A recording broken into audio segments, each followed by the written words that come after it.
शंभूराजे देसाई आपल्या सोबत आहे। सर, राज्यात पूर परिस्थिती आहे, ओला दुष्काळ जाहीर करावा अशी मागणी केली जाते आहे।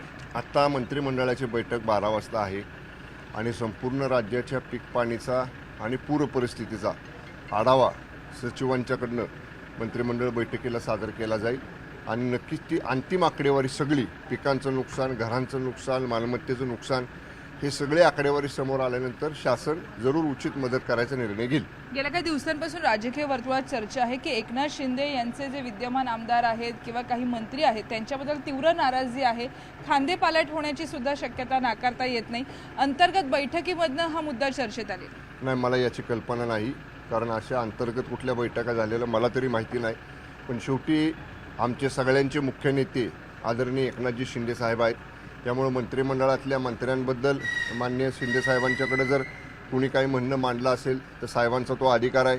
मंत्र्यांना बोलवणं, मंत्र्यांना विचारणं, मंत्र्यांच्या कामामध्ये काही सुधारणा करायची असेल तर त्या सुधारणा करायला लावलं। पण अशा संदर्भामध्ये आम्ही तर काही त्याच्यावर भाष्य करू शकत नाही। आगामी स्थानिक स्वराज्य संस्थांच्या निवडणुकांसाठी प्रत्येकाने कामाला लागा अशा पद्धतीच्या सूचना सुद्धा दिलेल्या आहेत आणि त्याचबरोबर शिंदेंनी अनेक मंत्र्यांना आपल्या कामाचा आढावा सादर करा किंवा कामामध्ये काही चुका असतील तर त्या कशा बदलता येतील याबद्दल सुद्धा विचारणा।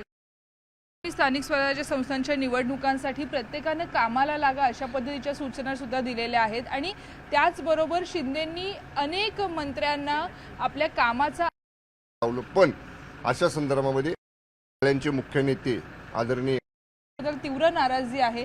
खांदेपालट होण्याची सुद्धा शक्यता नाकारता येत नाही। अंतर्गत बैठकीमधनं हा मुद्दा चर्चेत आले नाही, मला याची कल्पना नाही, कारण अशा अंतर्गत कुठल्या बैठका झालेल्या मला तरी माहिती नाही। पण शेवटी आमचे सगळ्यांचे मुख्य नेते आदरणीय एकनाथजी शिंदे साहेब आहेत, त्यामुळे मंत्रिमंडळातल्या मंत्र्यांबद्दल माननीय शिंदे साहेबांच्याकडे जर कुणी काही म्हणणं मांडलं असेल तर साहेबांचा तो अधिकार आहे।